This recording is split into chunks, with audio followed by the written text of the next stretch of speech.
on SportsTalkSC.com, as well as Twitter, Facebook, and YouTube. The South Carolina Education Lottery lucky number to call in is 888-898-2525.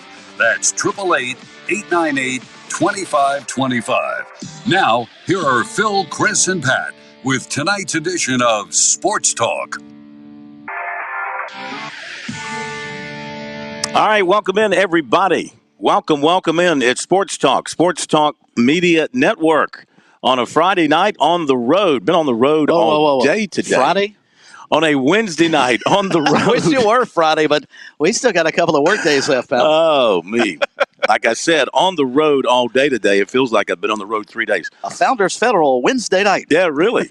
It's actually a store divided Wednesday night. We're in Florence over here at Rivals for our good friends, our affiliates here in the Florence area, and back for our second stop here. We'll be back here, not for our show, but back here on Thanksgiving for the Thanksgiving. Well, it's not Thanksgiving Day. The day before Thanksgiving, marathon show, the morning show where we talk about South Carolina Clemson ad nauseum for 4 hours.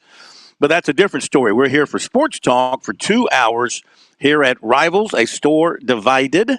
This place is awesome. I think you know that from what we've said in the past. If you're a Clemson fan, you're a South Carolina fan, if you can't find something with a Clemson or South Carolina logo on it, it hasn't been made yet.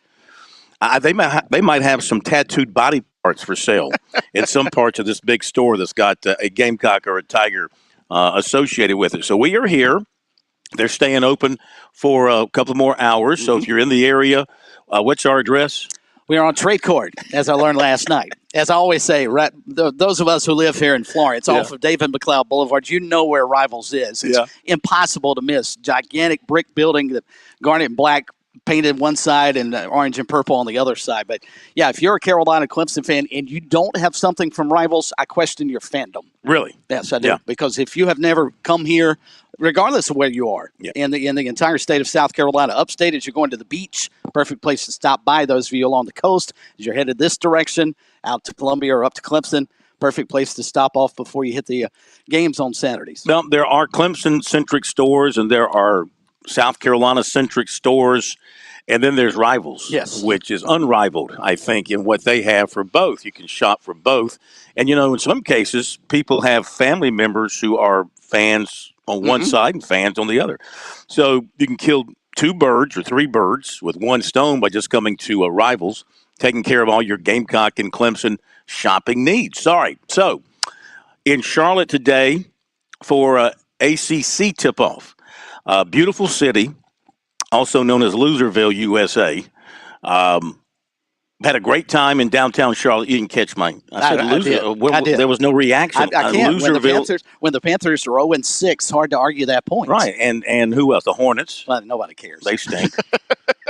They do have and it's uptown Charlotte, by the way, for those of us who grew up in North Carolina and know how pompous the folks in Charlotte are. It's not downtown Charlotte. It is uptown Charlotte. They also have a professional soccer team, which I learned today listening to WBT, that they're the 9th seed in the professional league tournament that begins tonight, and they play the New York team. They said are they 9th seed out of 8 teams? Yeah, I don't know how that works. I'm just passing on what I heard. But anyway, uptown Charlotte, they're very nice. Traffic getting out is unbelievable, almost Atlanta-like in some ways. But we made it here. I drove past the Lady in Black, the Pearl of the PD, Darlington Raceway. Would have liked to have stopped by and had tea with Carrie, but I was running a little bit behind schedule. So we motored on here, and here is where we are. And a lot of things to talk about tonight. Phone number is 888-898-2525, South Carolina Education Lottery lucky number on this Wednesday night. I don't know where I got Friday from. On this Wednesday night, just out of habit. And of course, we'll hear from Chuck and Ellis at 7:05, another edition of Chalk Talk. We're going to hear from Coach Tim Beck, update on Grayson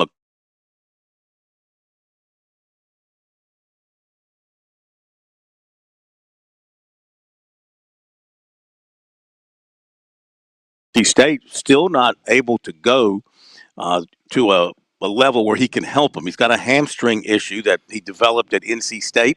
He still has the hamstring issue, so he's not healthy. And Brownell said they've had a variety of sprained ankles and other things that have really kind of hampered their practice sessions, trying to have enough healthy bodies out there. They will have their secret scrimmage. Where did NCAA come up with this crap? A secret scrimmage, which, of course, John Rothstein will find out who they played and get all the statistics for you and put it on Twitter, so it won't be such a secret scrimmage. But they've got their secret scrimmage coming up on Saturday. I don't know against who and I don't know where, but we were talking about this on the right end, just how ridiculous college basketball has become because they really start practicing in summer school in July. Yep. And you really don't even know when an official practice begins. You get a chance to go overseas and play a couple of games every 4 years. I think you have 2 secret scrimmages. You have an exhibition game, and you start your season in the first week of November when 3/4 of the country won't really acknowledge you for another 6 weeks.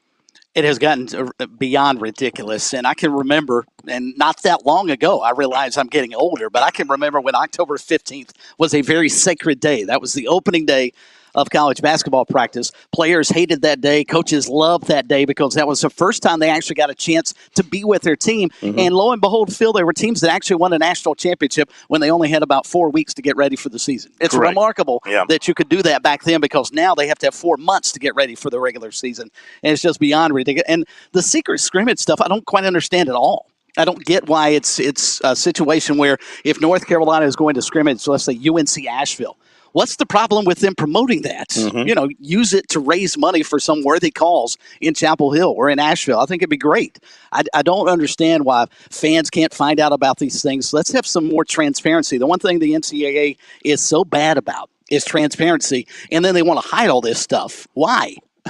I mean, really, why? They probably don't want to come across as forcing the players to play another quote-unquote game because, we're overworking them as it is. Let's don't throw another game on their plate, that kind of thing. So, all right. Looky here. This is an upset. Just see where Ryan Wingo, the highly touted receiver out of St. Louis, who many were saying all the experts had him going to Mizzou, commits to Texas. So I think we heard some crystal balls going pop, pop, pop, pop, pop, all around the country. So Ryan Wingo, a guy Clemson had some early contact with, headed to the University of Texas, where I wonder if he'll ever catch passes from Arch Manning. Is Arch Manning, he's not going to be the quarterback, even though Ewers is out. He is not the next quarterback up. I guess they're just going to redshirt him and ride out the season that way. Yeah, I don't quite understand. That's another thing I don't quite get anymore is the want to redshirt players. I still don't understand why Clemson has been so hard sold on redshirting Christopher Vizina. Chances of him staying there, even if he gets to play a bunch, are slim to none going 5 years. It just doesn't happen anymore, so I don't understand why anybody would be held to a redshirt senior. Redshirt year, rather. Don't bother with it. Just if we don't play you, okay, you're a sophomore. I don't see the need and necessary anymore to redshirt guys. News out of South Carolina today. After the game on Saturday at Missouri, Shane Beamer was asked about the absence of freshman defensive tackle Xavier McLeod, last year's Mr. Football in South Carolina, and he said didn't make the trip, coach's decision. Mm-hmm. Big Spur reported first this afternoon that McLeod's no longer with the team, later confirmed by others through the university spokesman. So Xavier McLeod, defensive tackle out of Camden, who was a standout last year, Mr. Football, Shrine Bowler, had, as a high school senior, over 50 tackles, 6.5 tackles for loss, about 6.5 sacks, about 15, 16 tackles for loss.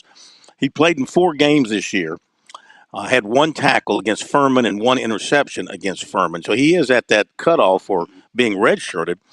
No word on if this is a permanent thing, if he's gone, going to enter the transfer portal, John, if there's a chance for him to come back. I don't know. Don't know the circumstances. Unfortunately, I was not at Beamer's press conference yesterday, and apparently nobody asked him about it. He had an SEC conference call today. Apparently nobody asked him about it. Maybe he'll talk about it on his radio show tomorrow night. I kind of doubt it. Have to, though. Well, at least address it of some if sort. somebody brings it up, you may have to. I don't know if the host will bring it up. You may have to call in and ask about it. Certainly after the game Saturday, if it's not, information comes out between now and then. Certainly after the game, we'll be sure to find out more. So that's a loss. Obviously, a guy that brings a lot of promise with him. Hadn't done enough as a true freshman to earn regular rotation time, but considering South Carolina's need for potential quality defensive linemen, this is a loss. Oh, no doubt. Considering you've got a guy that's very clearly very talented, won Mr. Football in our state last year, another young guy who can come in, you would think, contribute. And considering what the defense has run out there, I don't know why, if you're Clayton White, you wouldn't try everybody you've got. You run out every arsenal you have, because basically there's been no way to stop anyone on that team. And you're right, that any loss on the defensive side of the coin, along with offensive linemen for South Carolina right now, is almost immeasurable, considering what they've dealt with defensively, being one of the worst in the SEC in virtually every category nationally as well, and then on the offensive line, especially considering what they're going to face this weekend. If they have anybody that can help them on either side of the ball, I don't know why you wouldn't put them in the rotation. All right.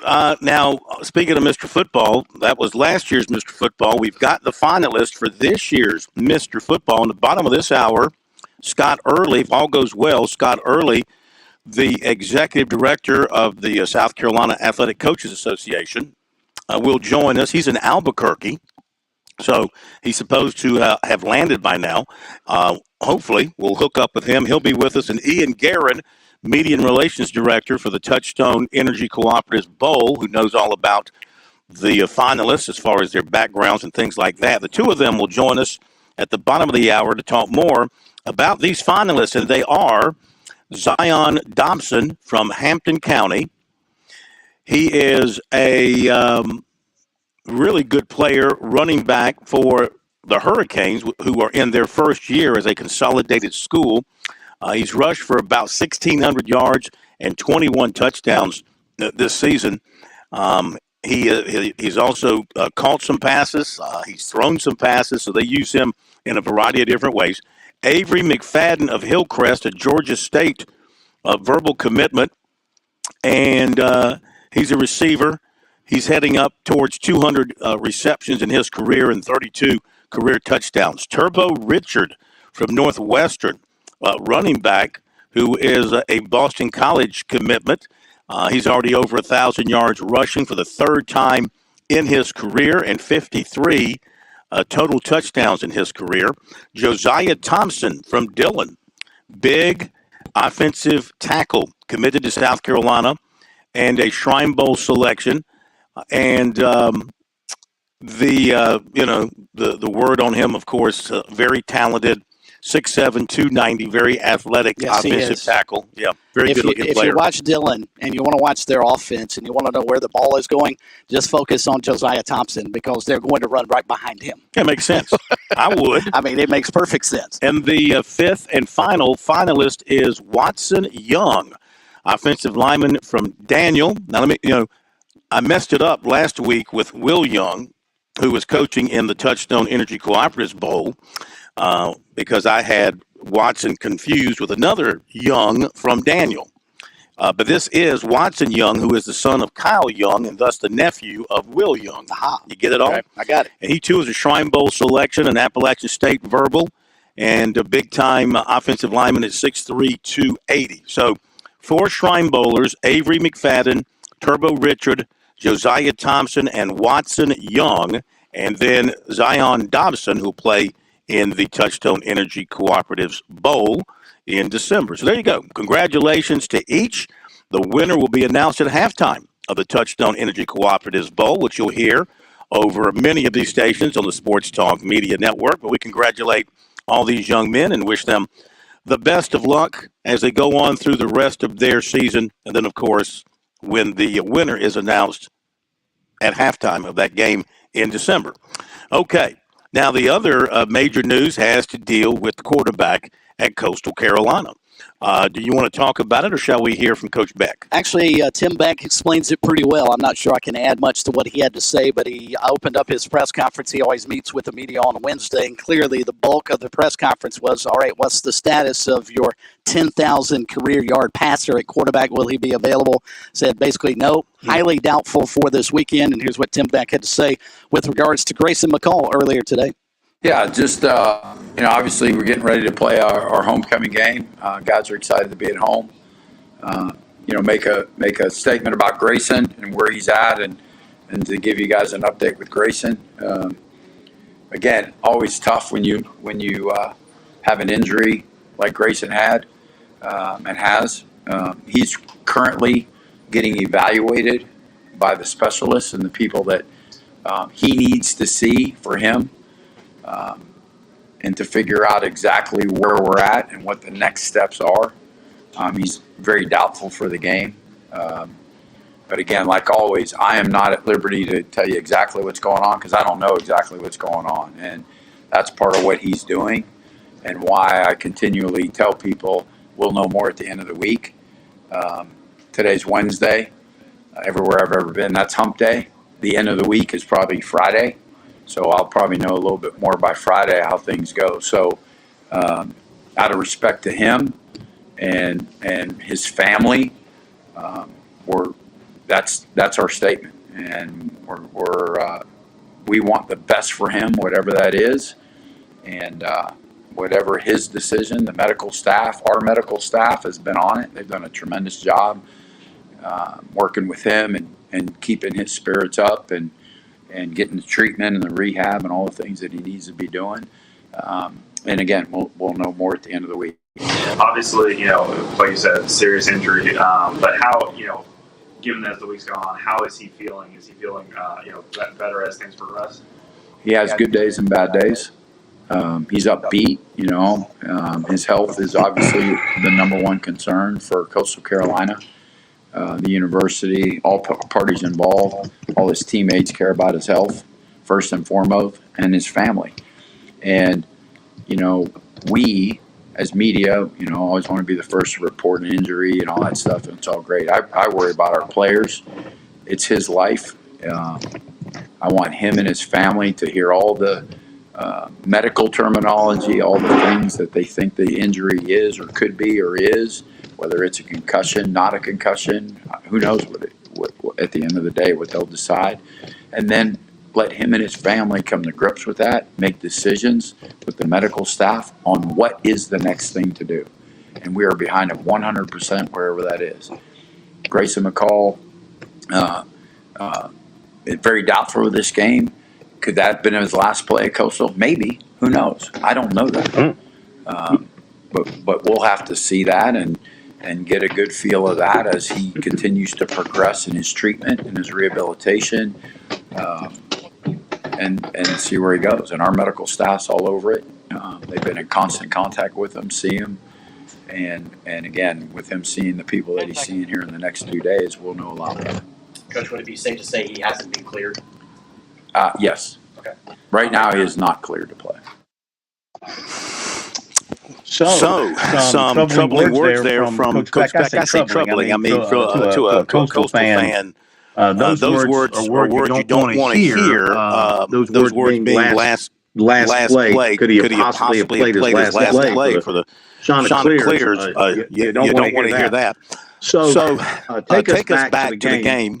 What did you see from the sideline on that play? And then I know you're not a doctor. At least I don't think you went to med school. No. So what do you know about based on what you've heard and seen? Kind of what do you know about what he's going through? Well, early in the fourth quarter against Arkansas State, he's in a situation where he's scrambling out of the pocket. I can't remember if it was a design quarterback run, but they actually got some pressure on him, and Grayson saw it opening up the field. And as he crosses the 30-yard line, he starts to slide and give himself up as quarterbacks are taught to do. And one of Arkansas State players comes in from his right side and hits him squarely in the helmet and knocks him out. Knocks him down. Like if he was knocked out or not, evidently he was alert and conscious as soon as the medical staff got out there.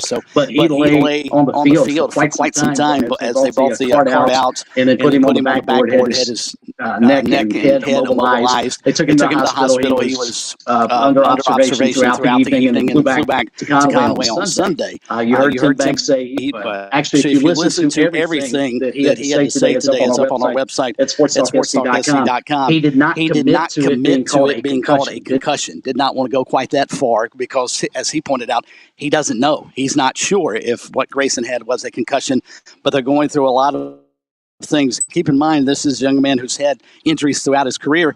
And Phil, you may remember last year in the Birmingham Bowl, he exited the ball game after scoring a touchdown against East Carolina, in which he got flipped onto his head when he scored in the end zone. So it's a situation where you don't want to mess with head and neck injuries clearly. And I think Coastal is obviously erring on the side of precaution with regards to Grayson McCall, because he's got a future, you hope, beyond what he's doing in Conway right now. But when you hear a coach say something like, did he possibly play his last snap as a Chanticleer, that's concerning. And again, he said, I don't know. And I really appreciate listening to Coach Beck today, how honest and open he was about what he does know and what he doesn't know. But clearly, he's not going to play this weekend. I think it would take a miracle to get him out on the field this weekend. The question is, in terms of Grayson McCall, is do they get him back at all this season? So what happens at the quarterback position? They'll go to Jarrett Guest, who has been in the program for several years. He has played 3 ball games already this season. And also Ethan Vasco. They both played in the fourth quarter against Arkansas State. So they've got some experience behind Grayson McCall. You don't have, it's like South Carolina. They've got experience behind Spencer Rattler, but they don't have Spencer Rattler if he's not available. Same thing here. Coastal's got experience behind Grayson McCall, but if he's not available, you lose Grayson McCall and the ability that young man has. 10,000 career yard passers just don't come into your program every day. And so they're going to miss him clearly against a Marshall team that has struggled here of late. And obviously they look at this, I would think, as an opportunity for them to get back on the winning track as they come into Conway on Saturday. So that game was going to be tough as it was with McCall. I think now without McCall, it becomes even more difficult for CCU. All right, before we hit the break here at the bottom of the hour, Pat was over at USC today to listen to the coordinators, both of whom have plenty of issues on their table, especially on the defensive side. Pat, if you can kind of summarize for us what Dowell Loggins had to say, Clayton White had to say in general about their 2 units looking ahead to this Texas A&M game. First, offensively with Dowell Loggins, one thing that stood out to me early was he was asked about how he felt or if there were any disagreements between he and head coach Shane Beamer this past Saturday against Missouri in regards to the decision to go for field goals on a few of those drives as opposed to going for it on 4th down and trying to actually get touchdowns. And his response, I mean, I don't know what else he was supposed to say there, was, hey, guys, just a reminder, Shane Beamer's the head coach. I'm the offensive coordinator. What he says goes, but yes, as an offensive coordinator, I want to go for it every time. I don't know whether that's something to read into or not. I'm not trying to say that there's any kind of disagreement between the two because I don't think there is. I think he had to say that. But it was at least a bit curious to me that that he at least did want to go for it as opposed to just settling for those field goals. But maybe that's something every offensive coordinator would say. When he was asked about injuries, he did just say that he feels it's a bit of bad luck, especially at the wide receiver position right now on the offensive line.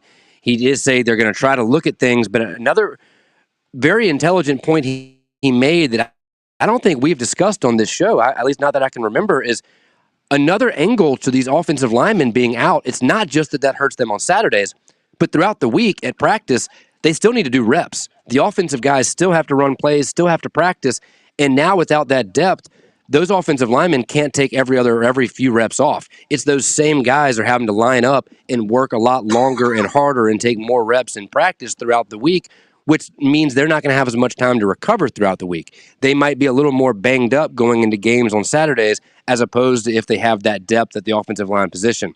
Now, as for Clayton White, the biggest message I could take from him, and Carolina fans are not going to like hearing this, but the biggest message I could take from him is he was saying nothing's going to be fixed overnight.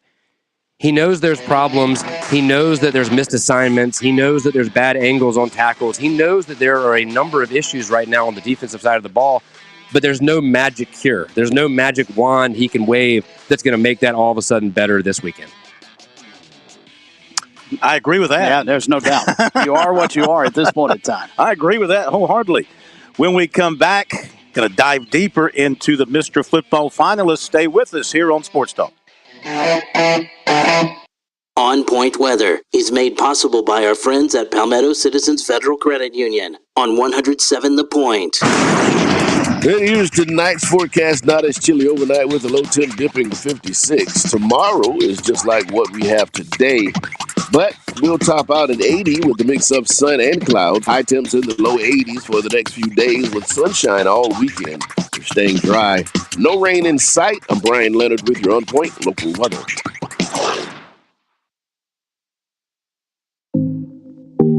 This is Ian with AccuClean. With the holiday season and gatherings with friends and family quickly approaching, now is the perfect time to get your carpets, rugs, and upholstery cleaned. AccuClean is a veteran-owned and local carpet cleaning company located in the Midlands for over 20 years. Call AccuClean today at 803-957-1202 to make sure your carpets are refreshed this holiday season. Once again, that's AccuClean at 803-957-1202. We hope to see you soon. With SRN News, I'm Keith Peters reporting Florida State University system is disbanding chapters of a pro-Palestinian student group it says is violating state law by aligning itself with Hamas in the wake of an attack on Israeli citizens. The move came Tuesday when State University System Chancellor Ray Rodriguez wrote to the state's university presidents Tuesday directing them to disband the groups. The United Auto Workers Union appears to be edging closer to a tentative contract agreement with Ford that would be critical to ending the union's 6-week-old strikes against the 3 major Detroit automakers. The union has made a counteroffer to Ford that proposes a 25% general wage increase over the life of a new 4-year contract. On Wall Street, the Dow down by 105 points, the Nasdaq dropped 318. More details at srnnews.com. There's more than one kind of customer when it comes to Shooter's Choice. First, there's the customer who knows what's what, has a pretty good idea of what he or she likes. You're looking for a few things. First, a good selection. Yep, Shooter's Choice has a huge selection. Firearms, ammo, accessories, optics, even gun safes. You're looking for good and fair pricing. Oh yeah, Shooters has been around as your local stop forever because they treat you right. And how about customer service? Absolutely the best you'll find anywhere. The folks who work at Shooter's Choice are shooters and hunters just like you. They know their products, they can answer your question. And that brings me to the other type of customer. Someone maybe more like me. No expert for sure, but wants to learn from the right people. I don't need some big box store guy who works in the shoe department half a week, sporting goods the other half. I need the experts at Shooter's Choice who will treat me right, answer my questions as simple as they might be. They'll make my experience excellent. Online, it's shooterschoicesc.com or visit them in person on Sunset Boulevard in West Columbia. Make it your first choice, your best choice. Make it Shooter's Choice. Hey y'all, I'm Tim Miles, the mayor of West Columbia. I'm asking you to please vote for me for re-election on November the 7th so we can keep our city moving forward. I love everything about our city, the people, the places, and its history. As we have grown, we've been able to maintain our small town feel and keep our low cost, great essential services, and top-notch police and fire departments. Let's keep it going and keep our city moving forward so we can keep the things that have made our city great. Fran Halloran here. Now listen closely to what I'm about to say. I'm a business owner, and many of you listening right now, you're business owners as well. The first rule in owning a business is this: don't waste money. I see business owners waste their marketing dollars all the time. Not me. I figured out a long time ago that spending my marketing dollars at the point was not only intentional, but extremely profitable as well. If you're a small business owner, you owe it to yourself to sit down with Kevin Cohen and ask him to create a custom marketing plan for your business. He's looking for folks just like you who believe in local to partner with him in 2023 and beyond. Trust me when I tell you, partnering with The Point works. You will see results and your marketing budget will no longer be wasted. Give Kev a call at 803-563-8558 and tell him the Money Coach sent you. Have you ever walked in and looked at how beautiful a Lexington Discount Homes manufactured home really is? For more than 35 years, Lexington Discount Homes has helped families find home ownership with phenomenal customer service and a selection that fits your needs and your wallet. They have a huge variety of homes and prices. Come by and visit us at 1847 Augusta Highway or take a virtual tour online at LexingtonDiscountHomes.com. That's LexingtonDiscountHomes.com.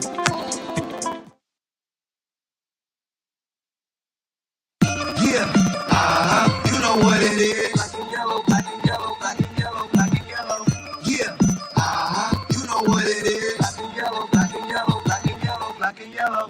Yeah, you know what it is. Everything I do, I do it big. All right, welcome back, everybody. Sports Talk on the Sports Talk Media Network from Rivals, a store divided here in Florence. Come on down and say hello to Chris. And if you want to kind of wave at me, that'll be fine. But you can really say hello to Chris, and he likes talking to people. I just kind of like wave and say, nod my head and say thank you. Hey, you're the superstar. No. At least according to David Caravello, who had you at both Jonesboro and Columbia, Missouri over the weekend. I saw that. Yeah, my reputation is greater than it is in reality. I had to correct him on that, but I appreciate the thought. In my younger days, that is something I would have done. But, not this day. You did that a couple of weeks ago. Covered both Clemson and South Carolina. Yeah, I used to do that routinely. Okay, it's a big night here in South Carolina. We now know the 5 finalists for Mr. Football in South Carolina. Let's welcome in 2 terrific representatives of football in South Carolina and of the Touchstone Energy Cooperatives Bowl. We welcome in the coach. I still call him Coach. Now the executive director of the South Carolina Athletic Coaches Association. I have a test for him coming up. So I hope he's ready. Coach Scott Early. Coach, good evening. How are you? I'm great, Phil. How about you? Hope everybody's good back in South Carolina. Great. I'm in Albuquerque, so your test is spell Albuquerque. I plead the fifth. One of Joe Morrison's great lines. One of Joe Morrison's great lines at his opening press conference at South Carolina in 1982, I think it was that he had coached at Chattanooga and he had coached at New Mexico, which is in Albuquerque, and he was just happy to be someplace he could spell, which was Columbia. So let's welcome in Ian Guerin, the media director, promotions director, and all that for the Touchstone Cooperatives Energy Bowl, and he knows everything about these players inside and out. Ian, welcome in. How are you? I'm doing fantastic, guys. How about y'all? We're great. Thank you for your information and updating everybody on everything today. Coach, let's start with you. In your role with the South Carolina Coaches Association, involved with presenting this award annually, selecting 5 players to be considered to be Mr. Football. Not an easy task, is it? Well, no, it's not, Phil, but we've got a great group of anonymous people that are really highly intelligent when it comes to the game of football and have a tremendous amount of wisdom and knowledge and experience. And, we leave that decision up to those guys. And we had some great players nominated. And it looks like I was in transition when it all happened, but it looks like we've got 5 great finalists. And I'm sure Ian can tell you all about them. And we're excited. Last week was a big week, announcing the players, and now we've got the rollout of Mr. Football, and then soon to come after will be the results of the Coaches versus Opioids campaign that we've run statewide. So we're excited, got positivity around us and ahead of us, and excited, looking forward to it. Absolutely, looking forward to the announcement at halftime of the All-Star game. Before we go to Ian, let me ask you about the process and when do they start looking over names and information? When does the process actually begin? And kind of take us through how they get to this point of getting to 5. Well, it begins back, when the season starts and the scrimmages and jamborees and they go to games and watch players and they talk to coaches and and then it culminates with coming to Greenwood today and putting it all out there in packet format and just having a group of guys make a very wise, educated decision. And it's an important role, and they take it very seriously. Yeah. It's never easy, is it? I mean, there's always somebody who should be on the list that somebody thinks should be on the list. And this is statewide. Everybody's got their favorite football player. One school here, one school there. So you're not going to satisfy everybody if you're just going to have just 5 on the list. If you wanted to have maybe like 100, maybe, but not with just 5. Well, I think that's what makes this award so prestigious. For years we've called it, our version of the Heisman Trophy. And, me and you have been involved in that, in unveiling at halftime for a long, long time. And, it's something everybody in the state looks forward to. And, just to be recognized as a finalist and be in Myrtle Beach and, be at the 50-yard line. It's a big deal, but at the end of the day, there can only be one winner. So. Scott Early, Ian Guerin with us here tonight on Sports Talk, chatting about the release of the 5 finalists for Mr. Football here in South Carolina. The winner will be announced during the Touchstone Energy Cooperative's bowl game, the North-South contest in December. And, Coach, you referenced using this sort of as South Carolina's Heisman. Well, we know for the most part the Heisman Trophy has turned into Best Quarterback on Best Team award. Our state does it entirely different, where an offensive lineman has a chance to win it. A defensive lineman certainly has a chance to be named Mr. Football. How much of a concern you guys put not just it being a running back or a wide receiver or a quarterback award, but trying to find the best 5 football players regardless of position? Well, the last 2 out of 4 years, the defensive linemen won this award. Linebackers won it. So I think the last 3 out of 4 has been defensive players. Actually, the last offensive lineman to win this award, his son is one of the finalists. So it's been a long time since an offensive lineman has won it. And it's more than just the best football player. It's a person you would choose to take us on a dangerous mission that you could trust. A solid human being in all aspects of life, from grades to community to on the field, off the field, to potential and ceiling and how big's offer and does he project at NFL? There's a lot of things that go into this, and if you look at the history of who's won Mr. Football in the state of South Carolina, you'll see a lot of really successful young men.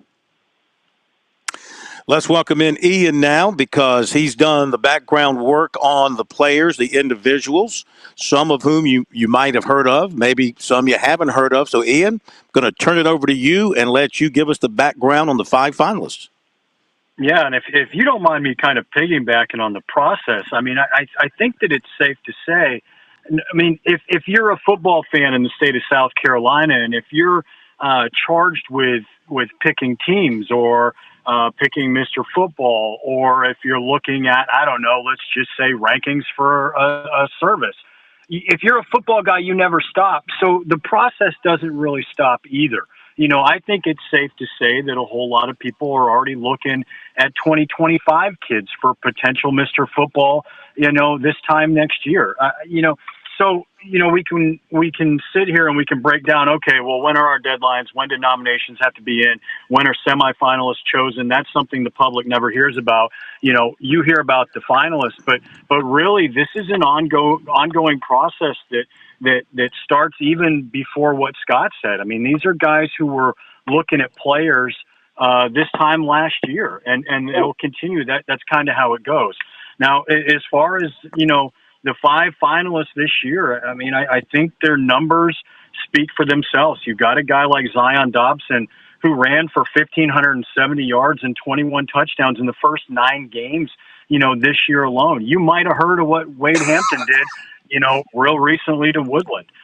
Avery McFadden, he's a kid that if you were only to look at his senior numbers, you'd be like, wow, he's a pretty good football player. When you look at the complete package, all of a sudden you've got a guy who also has 32 career touchdowns, selected for the Shrine Bowl, verbally committed to Georgia State. He's got, another 200 yards and 7 rushing. Turbo Richard up at Northwestern. Last year, this was one of 11 players in the state of South Carolina during his junior season to rush for more than 2,000 yards, and he came back for another year. Northwestern is looking very much like one of those favorites in the 4A upper state. Josiah Thompson at Dillon. If you stood next to Josiah, you feel small.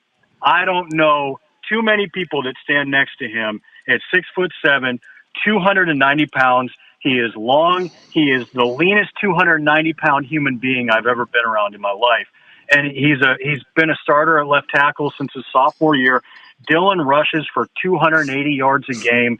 They're one of a small handful of teams that people are talking about to come out of an absolutely loaded Class 3A lower state bracket. And you've got Watson Young. You know, that's somebody that whose name's already been mentioned. You know, his dad, Kyle, won the second ever Mr. Football award before he went on to play at Clemson, two-time academic All-American, up for the Remington Award. He's now a senior administrator in the Clemson Athletic Department. Watson's uncle, Will, is the coach of the North team in the Touchstone Energy Bowl to be played on December 9th. Obviously, this kid's got football in his blood, but, yeah, he's committed to Appalachian State. He's 6'3", he's 280 pounds. He has been playing big boy minutes at Daniel since his freshman year. He's played tackle, he's played guard, he's played center, and this is a team that I believe is 45-1 over the span of his high school career. 45-1. I mean, no, that you cannot deny winning. And we can all sit here and we can talk about guys who didn't make the list, guys who did. We can talk about the vacuums of the certain regions of the part of the state. At the end of the day, anybody wants to tell me that any one of these 5 football players on this list is not really, really good, then you've been drinking too much of the Kool-Aid. Are there other players? Are there other players who are deserving? You bet. I'll let you in on my process. Over the weekend, before I was privy to any information, I put up bios for 15 players around the state. These were my guesses. I erased a whole bunch of those bios today, and I was going to no matter what. Okay, I put bios together of guys that I thought that depending on what the committee was looking for, what they prioritized, these are guys that could check a lot of boxes. And I erased 11 bios. Okay, this is my job to know everything in the world about high school football in the state of South Carolina, and they got me too. Okay, so the conversation has to be ongoing. The understanding that these are 5 very, very good football players, you can't make much of an argument against that. Absolutely. And also, Coach Early, I think it's, and Ian kind of touched on it, well distributed amongst the classes. I mean, you've got kind of a smaller school in Hampton County, a couple of bigger schools, Hillcrest and Northwestern, and then a couple in the middle, Daniel and Dillon. So well distributed among the various sizes of the schools. Yeah, and that's not really a determining factor. It boils down to who's the best person, football player in the state of South Carolina, and those guys put in a lot of work to make that decision right. And I know that's not pleasing to everybody, but a lot of times when you try to please everybody, you don't please anybody. So you're exactly right. What are you doing in Albuquerque? Well, we actually just got the hotel. Me and Dr. Singleton are down here.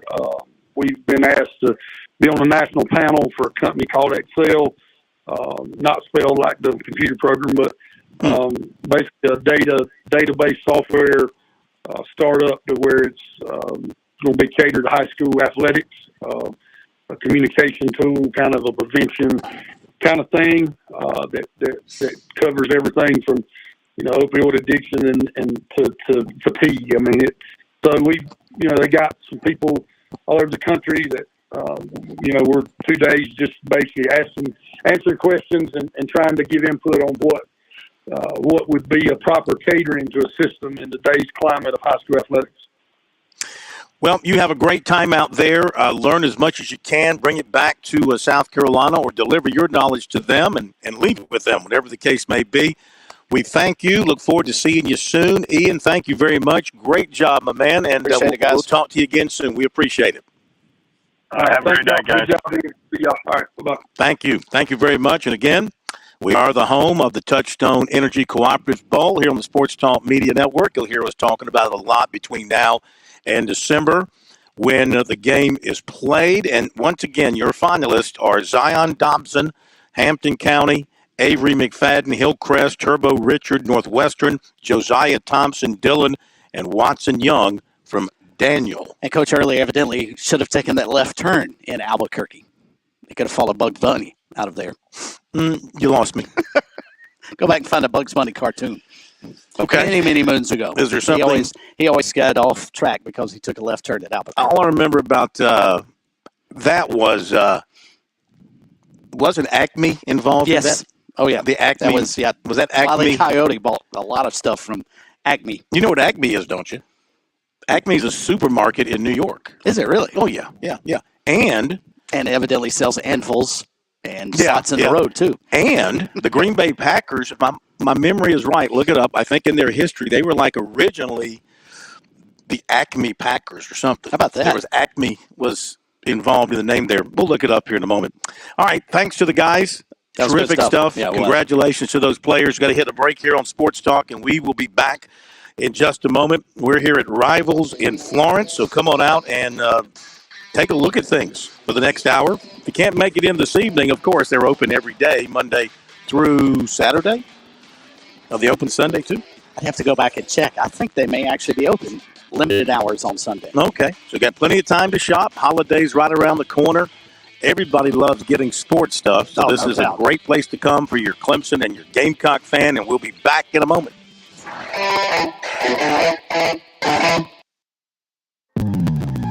Call Lawyer Lisa. Experience the difference with Lawyer Lisa. Hi, this is Lisa Hostetler-Brown. If you or a loved one are over 65 and haven't completed a long-term care planning consultation, now is the time. Did you know that if you aren't able to afford the high cost of skilled care, your assets can be rapidly depleted to only $2,000 unless you plan 5 years in advance? Visit lawyerlisa.com to see how we can help. 7511 St. Andrews Road, Irmo, South Carolina. George Bryant for Tsunami Bar Sports, our inventor, David Abernathy, has always said Tsunami Bar technology allows us to take the training to the grass. Now I know through my sport of golf that natural agility can be converted to athletic ability. And why is this, Tsunami Robbie? Transferring the training to the grass. This may be the most undervalued characteristic of the Tsunami flexible bar technology. The Tsunami bar action loads and unloads at the concentric and eccentric transition points. This is what we call reversal forces. And the Tsunami bar is the only bar and training device that I know of that can train these reversal forces adequately at speed. Hey, this is Phil Kornblum. Tsunami bar, terrific training device, whether you're working on your fitness or your golf game. It's convenient, it's easy to use, and you won't feel beat up afterwards. Be sure to click on the digital ad on SportsTalkSC.com and get 5% off any order using promo code BBB5. Don't wait. Order today. South Carolina's taste buds have spoken, and they're asking for beef. There are more than 7,800 farms raising cattle from pasture to plate in the Palmetto State. So whether it's steaks on the grill before the big game, sirloin medallions plated for date night, or burgers with a family, make sure beef is a part of your playbook this football season. Smoked, grilled, and slow roasted. Find the best way to enjoy your beef at sccattle.org. Beef, it's what's for dinner in South Carolina. Funded by the South Carolina Beef Council, part of the Beef Checkoff Program. Touchstone Energy Cooperative members save more on electricity. And members save more on insurance, groceries, healthcare, restaurants, travel, concerts, and sporting events through Co-op Connections. Touchstone Energy is an alliance of the member-owned electric cooperatives. And as a member, the power is yours. Experience the power of co-op membership with Touchstone Energy. And find out how much you can save on electricity and a whole lot more at touchstoneenergy.com. Investing can be like a puzzle. There's so many pieces to consider, and it can be hard to know where to start. But with the right guidance, you can put the pieces together to create a winning strategy. That's where Founders Investment Services come in. Our team of financial advisors can help you navigate the complexities of investing and create a personalized plan that fits your goals and risk tolerance. We'll work with you to identify the pieces of your puzzle and how they fit into your financial future. Call 866-739-7064 or visit foundersfcuinvestments.com to learn more about how we can help you take the first step towards reaching your financial goals. Securities offered through LPL Financial. Hi, it's Phil Kornblum of the Sports Talk Media Network. We love our high school football in South Carolina, and we love bringing you the scores every Friday night. From 10 to midnight, we check in on every region across the state with live reports and coaches' interviews. So whether you're in your car after a game or lounging in your den, be sure to dial up the Founders Federal High School scoreboard Friday nights right here on the Sports Talk Media Network.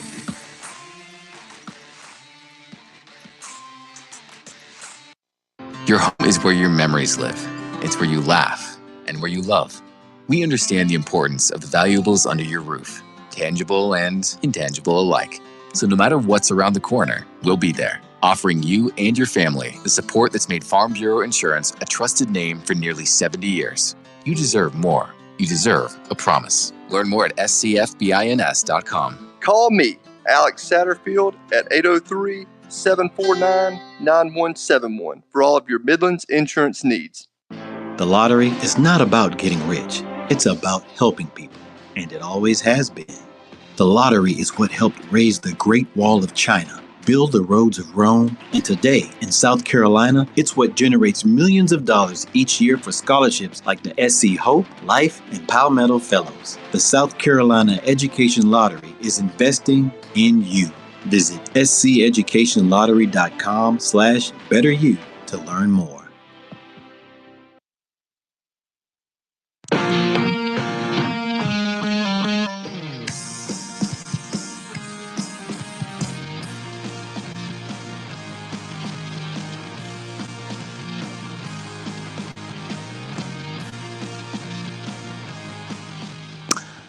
We are back on Sports Talk, on the Sports Talk Media Network from Rivals, Store Divided here in Florence. Got to take a moment here to give a shout out to Major Billy Downer.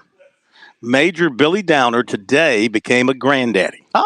Congrats. Congratulations. Awesome. Shirley Holland Downer was born, came into the world kicking and screaming this morning, 8 pounds, 6 ounces. This is the first grandchild. This is for his son and his son's wife, and they live in Sumter. That's and great. He's like, I said to him, that's great. You're going to spoil him. He said, yeah, Citadel cheerleading outfit for sure. I said, oh, that's great. I said, how about a rifle? I'm sure he'll teach the young one how to handle one of those as time moves on. So congratulations, Major Downer. We're going to start calling you Grandpa Downer now, since that is now the more important label. There's no doubt. When my sister had her 2 daughters, I've joked with my sister ever since that I don't remember our parents putting in a swimming pool for us. They put in a swimming pool for the grandkids. Yeah, absolutely. They become the special ones. Indeed. Let's go to Andy in Columbia, approaching the top of the hour. We've got Chalk Talk coming up. That should be fun. Andy, welcome into Sports Talk. How are you? I'm doing good. First off, congratulations to Major Grandpa. Yeah. I think that would be a better name for Major him. Grandpa. That's good. I like that. That could be a TV show. I like that. Major Grandpa. Yeah. Mm-hmm. Okay. I hate to kind of be in this way, but is this player of what they just talked about, the players, is this for the year or is this for their career? For the year. They look at it. So why did we have to year hear by all year. this stuff about their career? Isn't the most important thing what they did this year and not what they did in the past? Or, I mean, the other guy, not the coach, but the other person you had on, seemed to play up what they had done in their past. Well, I think that was just part of their bios. I think it was part of their bios kind of giving you the background, but it's based on what you've done.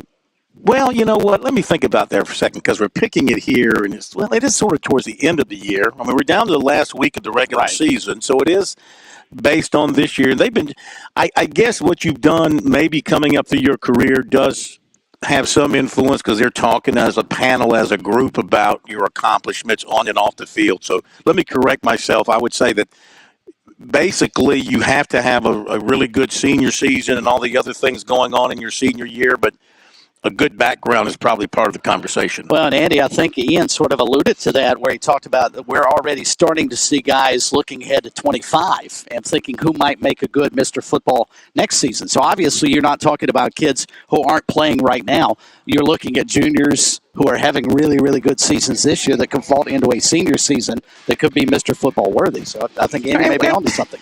And why you got to complain about that anyway, man? Why can't you just celebrate the 5 people who made it and quit complaining about everything? I'm just curious if it's a yearly thing or if it's for their career. You want to complain about somebody being on the list, probably.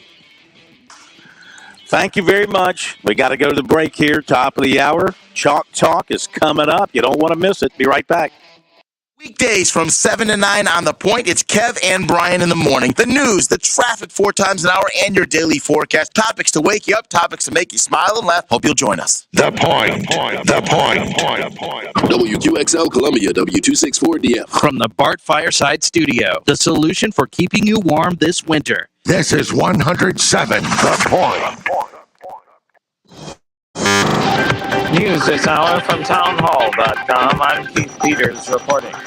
New Republican Speaker Mike Johnson's first act leading the chamber was to introduce a resolution supporting Israel in its conflict with the terrorist group Hamas. The House on Wednesday passed a Republican-led resolution reaffirming its support for Israel with significant bipartisan support. House Foreign Affairs Committee Chairman Michael McCall from introduced the resolution on October 11th, but the House was in a state of paralysis at the time, prompted by former Speaker Kevin McCarthy's removal about a week earlier. The House elected Johnson from Louisiana as its new Speaker Wednesday after the opposition of GOP hardliners derailed the bid of 3 previous nominees. Upon winning the gavel, Johnson declared that the House would get back to work immediately following more than 3 weeks of gridlock.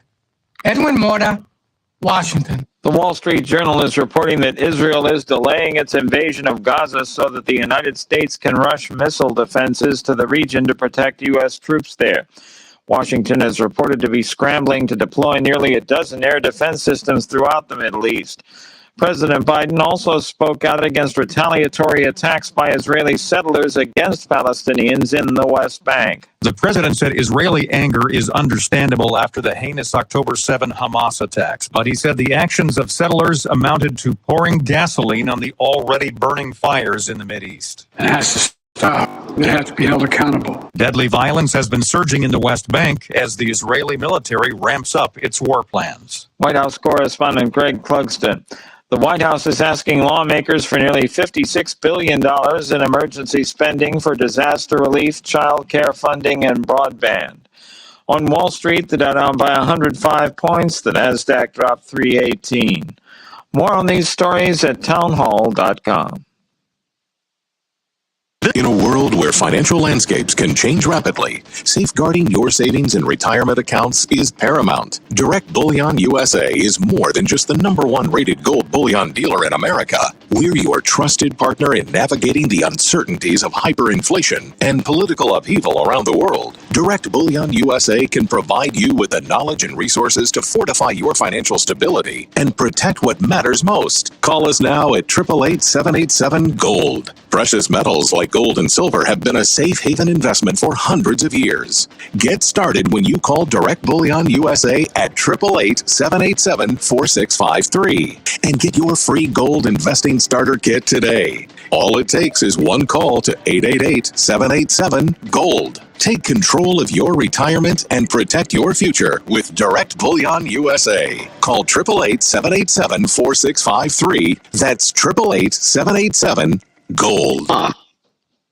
Toyota, Honda, Nissan, and other Japanese automakers are serious about rolling out battery electric vehicles to catch up with the world's frontrunners like Tesla and BYD. It's a message being heard at the Tokyo Mobility Show, which runs through November 5th, and where an EV is the star at practically every booth.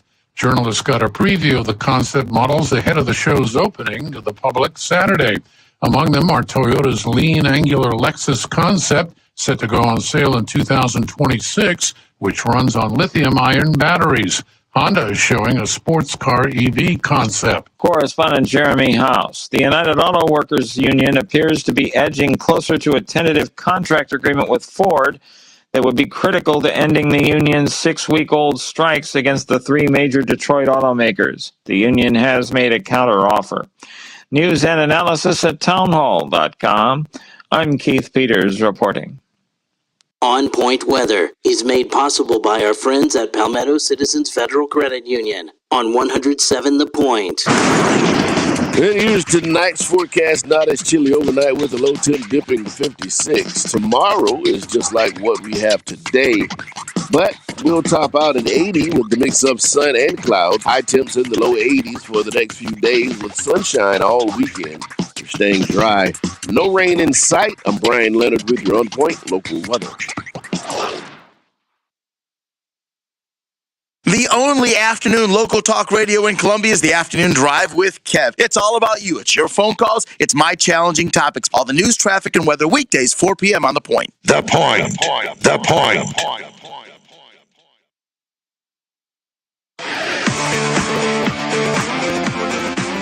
Welcome back to Sports Talk on the Sports Talk Network. You can reach the guys with the South Carolina Education Lottery lucky number, 888-898-2525. That's 888-898-2525. Now back to Phil, Chris, and Pat with the second hour of Sports Talk on the Sports Talk Media Network.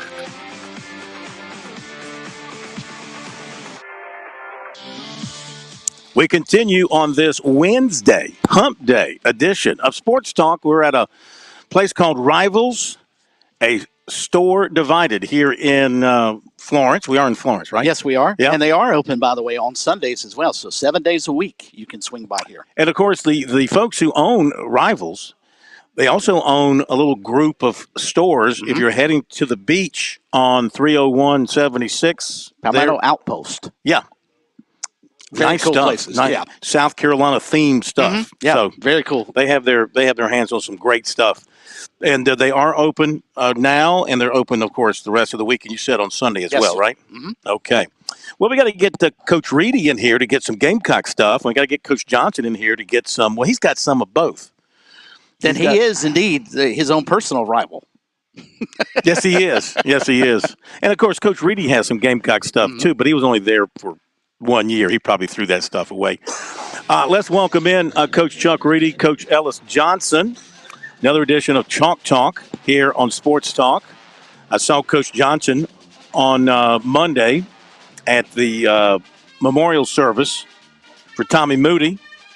Coach Johnson, it was good to see you in person. You're looking mighty fine, sir. Looking mighty fine. Likewise, I hated the occasion. It was great to see you. Yeah, the occasion was not fun. Actually, well, it was my sport coat. I didn't rent it, but I didn't have any slacks that would fit, so that's why I was in jeans. No, you look good. I mean, you're telling me you put on a few lbs. I thought you looked a little skinnier than the last time I saw you. Well, I probably have lost a lot of weight up in the upper area, like shoulders and neck and arms, but it's all gone from my stomach. All right, and here now a man who looks good in everything. He never ages. In fact, he kind of turns back the clock. Coach Reedy, how are you, sir? Doing great, Phil. I appreciate that.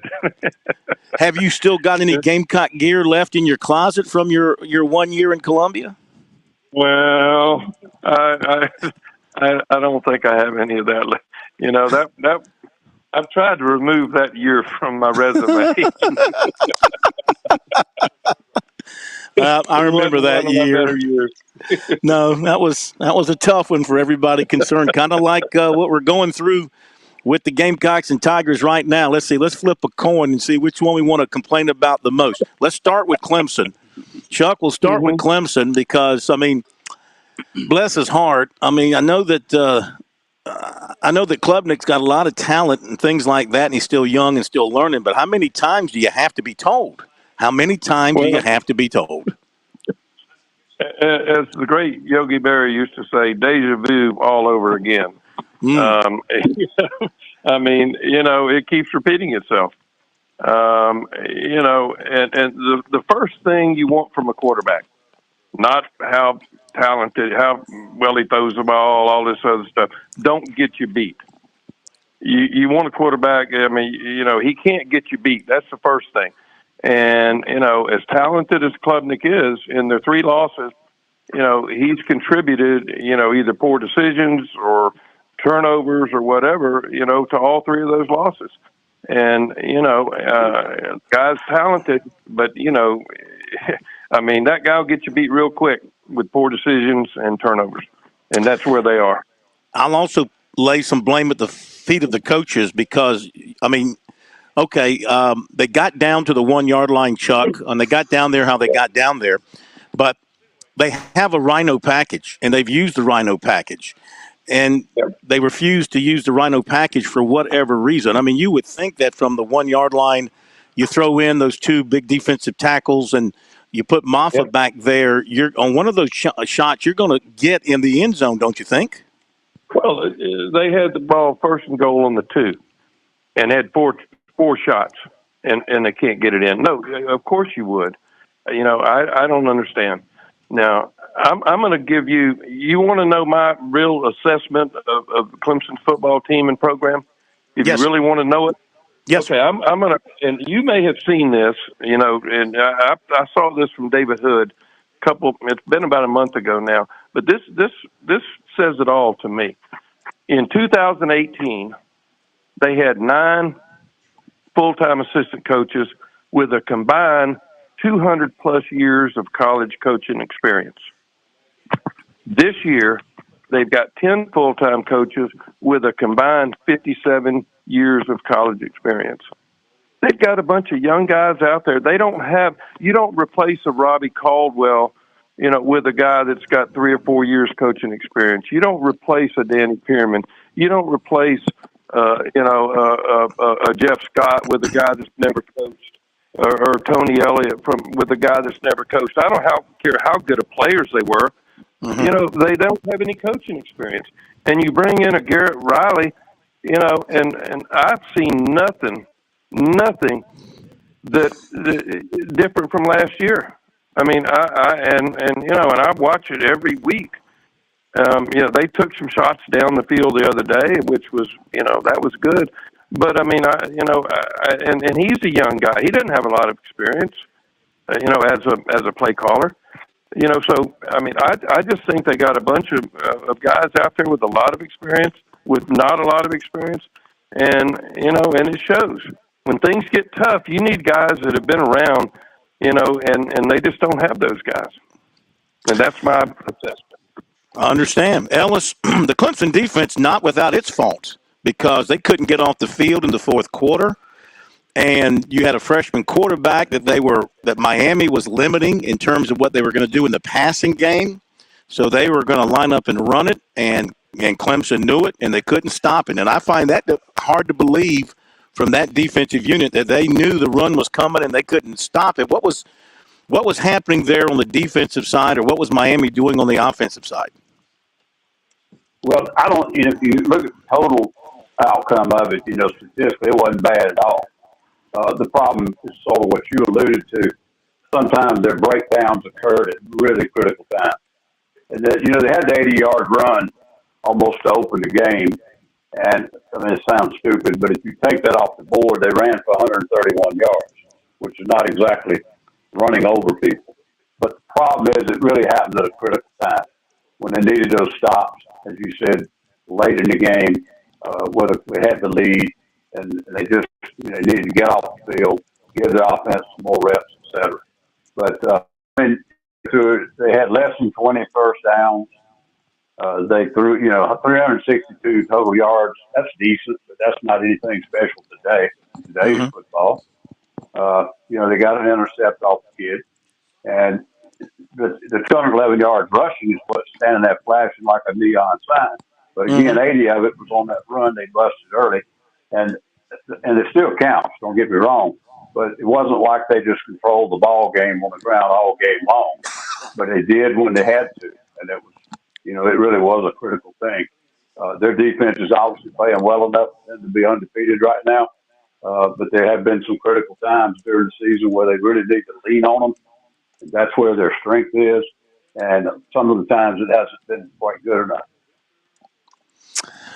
So, where do you think, Ellis, where do you think Clemson goes from here?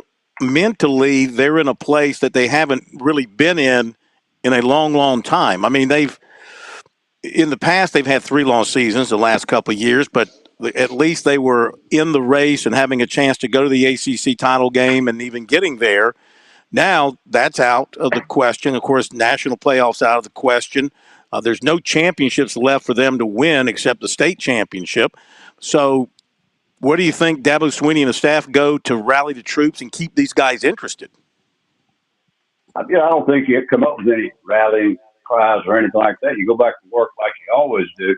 I would think that if there are things that are repeatedly becoming a problem, that becomes the responsibility of coaches to either get it fixed or get somebody else on the field. And so I don't think there's any magic tricks. I don't think there are any slogans. I don't think there are any motivational speakers that need to be brought in. I don't know what that's going to fix. They should be undefeated right now, and they know it. And sometimes that's a worse feeling than if you got blasted one time about 30, 40 points. But, they're playing well enough to win ball games, and they can't close the door on some critical plays at critical times. Chuck, you ever seen a team fumble as much as Clemson? Well, they lead the nation in lost fumbles. Yeah. I mean, we all know, turnovers that's the most relevant stat to winning and losing. And when you're turning the ball over as much as they are, that's why you're 4-3. I mean, you're going in from the 1 yard line and you fumble the ball. And then like Ellis said, then they turn around and go 80 yards. I mean, you can't win doing that. And, and then they're inside the 30-yard line and Klubnik, turns it over on a fumble again. I mean, and Dabo said it. I mean, they deserve to be where they are. You can't win. You can't win turning the ball over like they are. And I don't know. I don't. Surely to God, they work on that.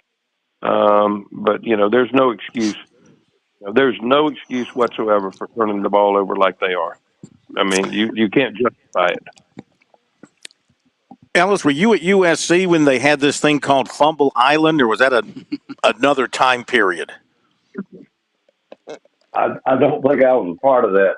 But, the only thing I do remember is we worked on how to take the ball away and made the offensive people work on ball security drills, and everybody does it. Sometimes it comes down to the makeup of the kid on the field. Is he concentrated? Is he conscious of ball security? Is he doing it good on Tuesday and throwing it out the window on Saturday? But Chuck's nailed it. They're last in the conference, and of course, 130 in the nation in fumbles lost. They're number one in the conference and 18 in the country in fumbles gained. But if you go down and look, the scoring defense, they're 32 in the nation. Total defense, are number 7. It's field position from turnovers and some other aspects. I've always felt like the scoring defense or points allowed in the college game is the most important team statistic because it tells you every phase of the ball game, what's going on, offense, kicking game, and defense, because everything contributes to more. And field position is killing them right now because of turnovers, and where they're happening is not good either. It's very critical times. Chuck, I always go back to basketball analogies, and the one thing about turnovers, it sort of reminds me of a poor free throw shooting team, and when coaches start to harp on things, it actually gets worse. In your experience, when you have a team that is turning it over as often as Clemson is right now, especially with fumbles, can you get to a point as a coach where you talk about it so much it becomes as much a mental problem as a physical problem? Well, no, I don't think so. I mean, I think I know, and I coached running backs for a long time, and I can tell you, if you're protecting the football and you're carrying the football properly, you're not gonna fumble. And I can, when we were at Clemson, I can remember many times if we had a guy that fumbled, he would carry that football with him. He'd have to carry it around campus and go to class with it in his arm. So it was a part of his arm. It was a part of his hand. And the ball stayed next to his body. If the ball is protected on 3 points, and next to your body, you're not going to fumble. But if you let it get away from your body, then you're going to fumble.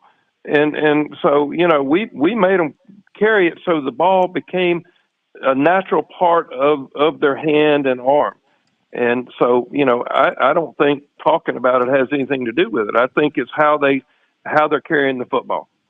And secondly, they're running some option and their mesh points are not good. I mean, you can't run an option and the running back be going one way and the quarterback be going the other. It doesn't work. And your mesh point is always going to be messed up. I don't mean to get into technical stuff. No, but love it. Yeah. I've coached a lot of option football as well.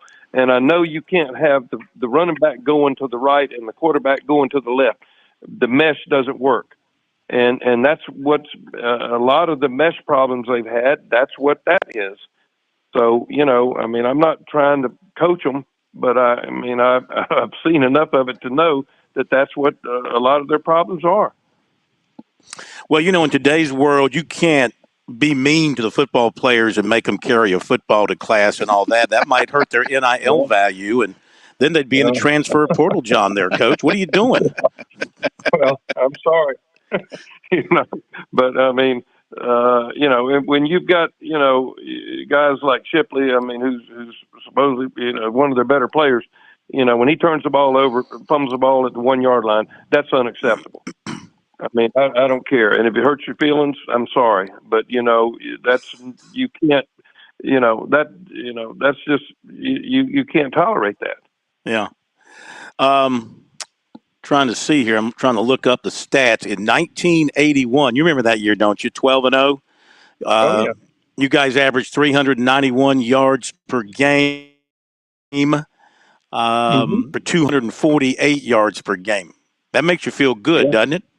Did you realize that year, Clemson carried the ball 705 times. Your opponents carried it 461 times.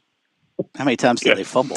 But now I'm looking here. You had 30 fumbles, but you lost 14. You had 30 fumbles, lost 14 in 1981.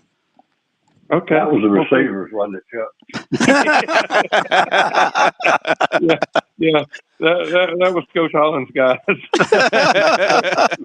But that's a massive sample size, considering what the Clemson team is doing now with regards to the run game. Well, Clemson's lost 10 fumbles already this year.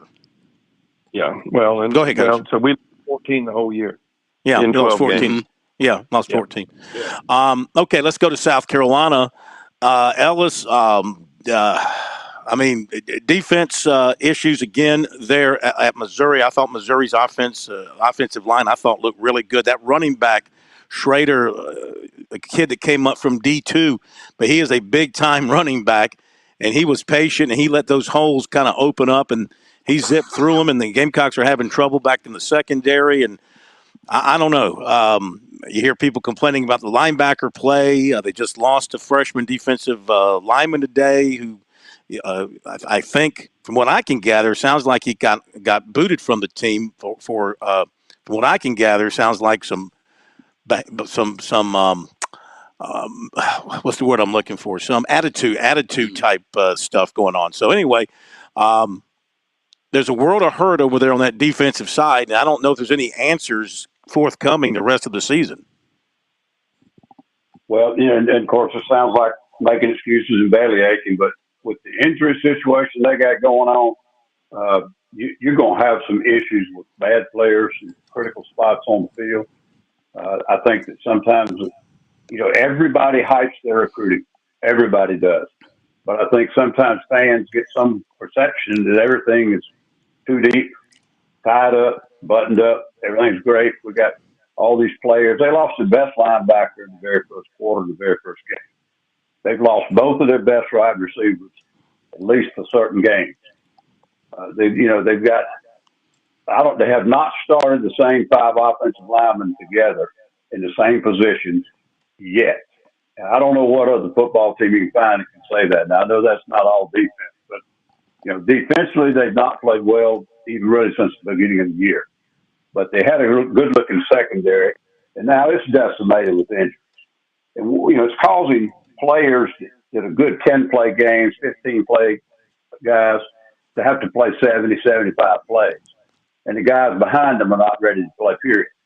And so it's just snowballing on them. I mean, it's easy to pile on and start second-guessing and all this. Are there some things that don't look real good in the scheme? Maybe, but it's more of a breakdown on personnel than anything. And they're just decimated right now. I'm not sure how good they were to start with.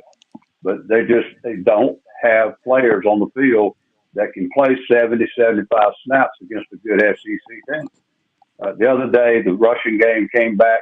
They're doing a good job kind of slowing the running games down, and we're having a little problem with the passes. And then it flipped on them the other day, and Missouri was very, very balanced. I think probably one of the best coach teams in the conference. Mm-hmm. And they were balanced, and they took advantage of what they could. But they didn't get a single takeaway, gave up 220 yards on the ground, and 5.4 yards a rush, I guess it was. It's a tough time right now. And I don't think any of the coaches don't know what they're doing. I think it's very hard to get that group of players they've got. As long as they come and play hard, they're going to have to stick with them and just fight through this.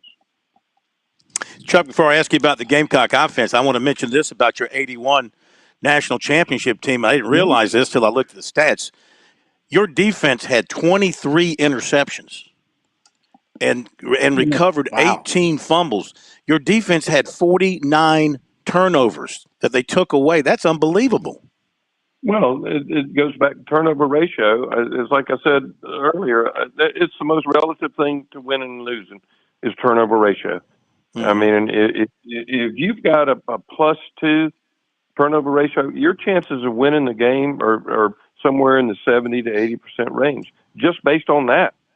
And so, yeah, I mean, of course, we were really good on defense now in 81, and offensively we ran the ball and we didn't beat ourselves.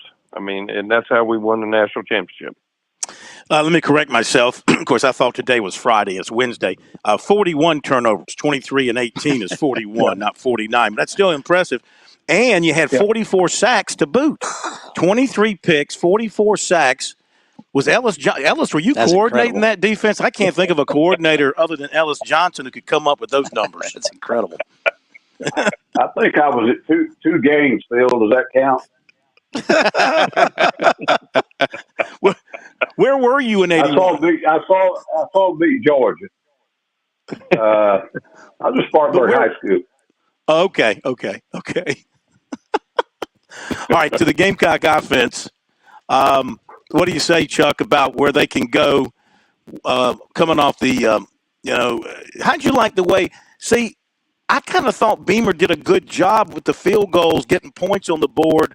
Defense played a little bit better in the second half, and it gave them a little bit of a chance in the fourth quarter where if they can score instead of throw the interception, they're only one touchdown down. What did you think of how he strategized there? Well, I mean, I really thought that, 4th and 3 on the goal line. I mean, you got to get a touchdown somewhere. I mean, you're not going to. I mean, you're down 24. You're down 24 to 3 early. You got to get some touchdowns somewhere, and just kicking the field goals, I think, caught up with them. Yeah, they did better in the second half. But it's the same thing, Phil. If you can't run the football, which, and Ellis alluded, their offensive line is in shambles. I mean, and the running back situation hasn't changed. And they can't protect the quarterback. It's just, it hasn't changed. It hadn't changed since the North Carolina game. I mean, it's, other than, you've had some injuries, but it's the same thing we said at the beginning of the season. I mean, I thought at the beginning of the year, I didn't see a whole lot of, I didn't see it. I mean, the running back situation wasn't good. The offensive line wasn't good. And then they lost Juice Wells. And now, Leggett, has been banged up. He should play. I think he practiced today. But, and Rattlers has played great, but, he's running for his life and getting, it's a wonder that he's, held up as well as he has. Well, that would be some breaking news and some good news for the Gamecocks, what you're saying that he's today and should play. That would be some positive news for them. I think his situation was a concussion protocol. But, my understanding is he practiced today. So, I'll leave it at that. I certainly don't know.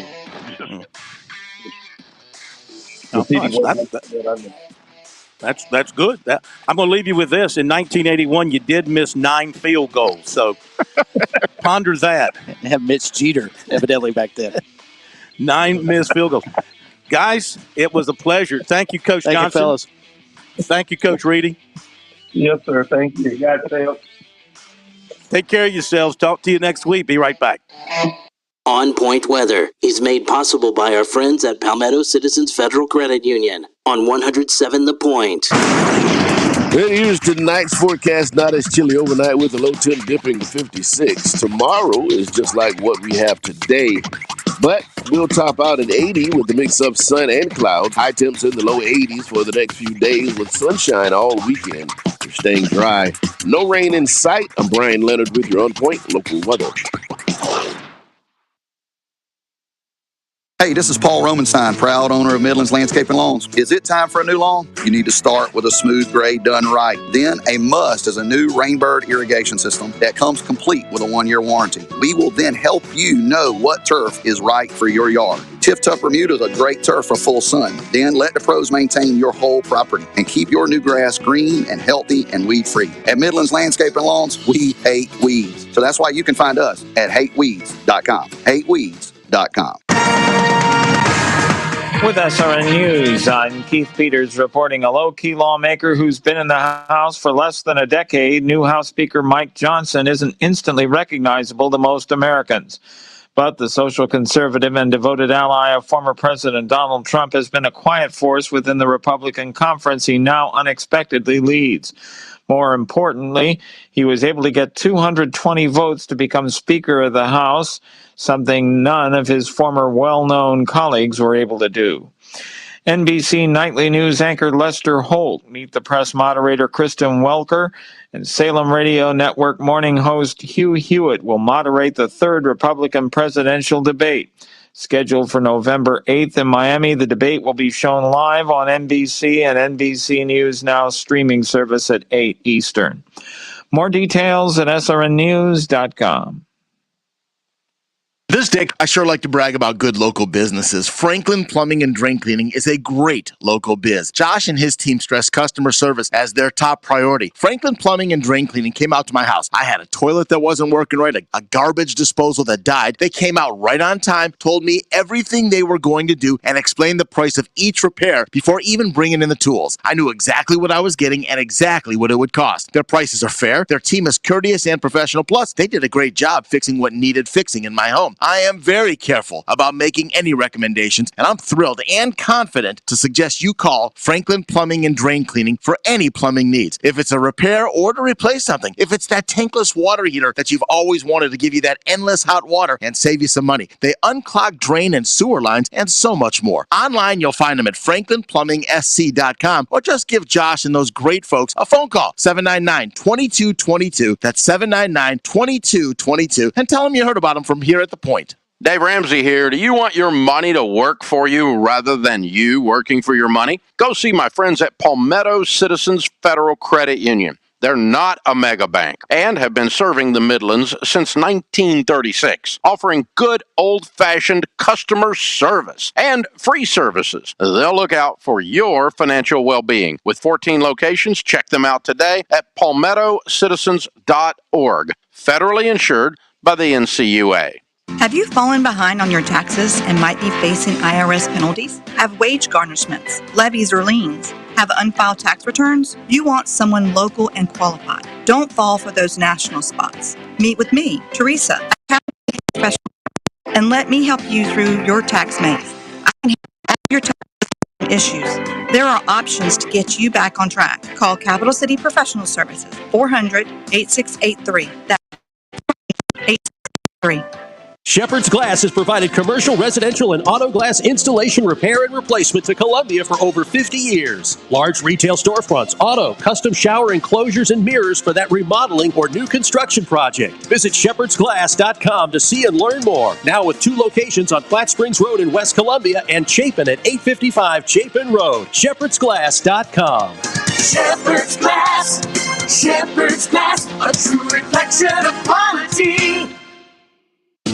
Hey, honey, do you remember if Dad took his meds this morning? You know, I'm not sure. He isn't either. Keeping up with his meds is overwhelming. You know, True Pharmacy packages medication. They showed me a sample, and it even separates them by date and time of day.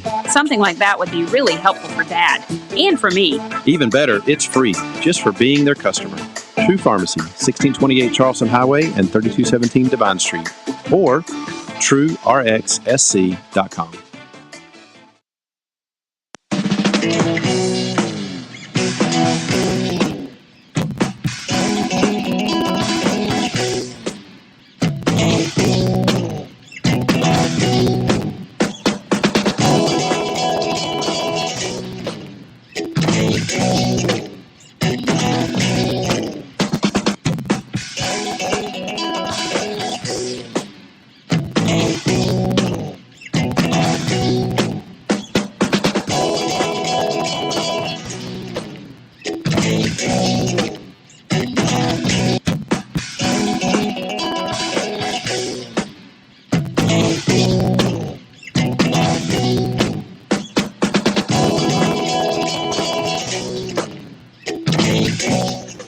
All right. Enjoyed listening to about 90 seconds of our bumper music there. It's good stuff. Appreciate Steve Miller. Yeah, that was, right? Steve Miller? Yeah. Good stuff. Okay, so today we were in Charlotte, Losertown, USA. What I called it earlier? Yes. I didn't call it Losertown. I called it. You did. You called it Loserville. Loserville. Yeah. Loserville. Well, it is. I mean, no, I'm not. That's why I didn't chuckle, because it's painful. They've kind of replaced Atlanta as Loserville, though. Of course, the Braves have given Atlanta a whole new image. The Falcons are trying to help, and the Hawks are still the Hawks. But anyway, a beautiful city, and ACC now calls it home, and that's all cool. And they did a great job at the downtown or uptown Hilton, beautiful hotel right next to the Wells Fargo Center. Yep. Okay. Right next to the Wells Fargo Center. So anyway, ACC tip-off. All the coaches, select players came through, and here is so. They had a main room where they had the coach speak first, take questions, and then the players follow. Then they went to a breakout room where you could go and do more interviews as you chose to do. So here we go from the main room. Here is Clemson coach Brad Brownell taking some questions from the media. Just what you say about bringing in someone from inside of the ACC that's such a threat like Joe Girard III, and why it was important for you to add that piece for this season. Well, Joe's a terrific player, and certainly have experienced that watching him and competing against him for 4 years. Losing Hunter Tyson and Brevin Galloway last year, we thought we were really losing some three-point shooting. And to create a little more space for these two guys, Chase and PJ. Chase in terms of penetration, pick and roll game, and PJ in the paint. We just felt like having more shooting would be really good for us. Joe's a guy that's going to be able to stretch defenses, but I also think he's a tremendous leader, and he's a guy that is extremely competitive. So it's always good to add guys like that to your locker room. Brad, you've got an experienced group there. Has this been a different camp than maybe some others that you've run, and that maybe you let them kind of lead the way a little bit more than you do? A little bit. We've had a bunch of injuries, though. That's been the only thing that's been a little frustrating. Jack Clark is still battling the groin issue that he had at State and trying to come back from that, so he really hasn't done very much for us yet. Joe and RJ both have had some sprained ankles, and Hemingway's had several injuries, hamstring most recently, and so we just kind of haven't been whole. I'm excited to see what that looks like. The other thing, because we do have so many new guys, and we have older new guys, but we have a lot of new guys, so there has been a lot of teaching still. Our system is probably a little more complicated than some, really on both sides of the ball. So we've spent a lot of time in the gym and watched a lot of film as a group so far this year. You reached Clemson 14 years ago, and you had 8 years as a head coach prior to that. That means about 40% of your life you've spent as a head basketball coach. What have you learned along the way? To surround yourself with really good people, and try to enjoy the journey. Probably those two things. I really try to recruit players that I enjoy spending time with. Coaching is hard, playing is hard. competing is hard, but it's also very rewarding and fun.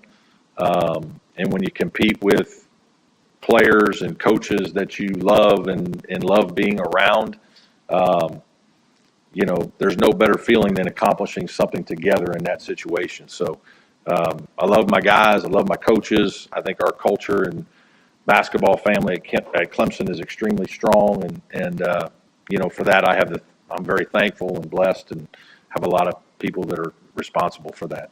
The commissioner this morning said that maybe he suggested that next year not all 18 teams get to the ACC tournament. Is that something you could get behind? Does that make sense to you? Yeah, I've heard of that. Haven't thought about it a great deal. I understand why. It's probably going to mean more days, and at that time of year, it's really challenging. At the same time, you know, it's every kind of conference in some way, shape, or form. You know, if you don't make the NCAA tournament, your conference tournament is your chance. And so you'd be taking that away from some teams. Doesn't happen often where low-seeded teams win, but the fact that you kind of get that chance, you know, I'm an old-school Indiana guy. I still wish we didn't have class systems, and it was just everybody got to be in the same tournament. So that would be a little challenging. I understand probably there's a lot more behind it, logistically and timing-wise, but I probably would be for more teams than not, making sure that they get to participate. Coach, looking at what is coming up with the addition of those three schools in Cal, Stanford, and SMU, being a coach in a conference of 18, just what that sounds like and what that thought process is. You already have 20 ACC games, so what's your take on that? You know, it's definitely much different. I've been in the league long enough that back when there was 12 teams, and it's changed a great deal. And obviously, the more teams you have, it makes it much more difficult to make it feel like we're all the same and competing together. We don't get to know each other as well when you only play somebody once every so often. I used to think it was crazy in football that you had teams that wouldn't even play each other in the same league. Obviously, the more times you play somebody, the more you get to know them, the more there's, you know, a rivalry can develop. But certainly this is a new era in athletics. Many things are changing, and expansion is part of that. And so certainly welcome, you know, Cal, Stanford, and SMU to the ACC. It's a phenomenal league. I love this league. I've been in it a long time, and so I think they will learn to love it as well. All right, comments of Brad Brownell, and then after Brad was finished with his comments, the two players, they actually had three players. Joe Girard was, how many times am I going to call him Girardi? Joseph Girard III was also there, but he wasn't in the main room with the other two players. I don't know why. So they had P.J. Hall, they had Chase Hunter. They took questions from the media. Chase was first up. Here we go. You transitioned to the point guard role last season. How did this change impact your game, and how did you adapt to the new position? Yeah, I think it wasn't a huge change for me. I think, you know, being the player that I am, I've always been a willing passer, someone who knows the game very well. I think the biggest thing for me, you know, going into last year and then even transitioning into this year has been my conditioning. That's something that I've been working on, you know, a lot this summer. I think that's something that, you know, helped me a lot this year, you know, transitioning into this year being a point guard with this team. So, yeah, I think for me, conditioning has been one of the biggest things that I've been working on, you know, something that'll help me this year. How would you describe the roster this season? Yeah, we got a great team this year, you know, a very exciting team. Like Coach said, we got a lot of older guys, but, you know, I think our younger guys have stepped up too this summer. You know, they've been working really hard. I think that this transition into this next year for them, they'll be more confident. You know, had some experience last year. So, you know, coming into this year with our older guys that are experienced and then those younger guys that had that experience last year, I think it'll be good for us this year. Chase, back to the assist question. 138 assists last year, 70 turnovers. 2-1, not too bad, but how do you reduce the number of turnovers?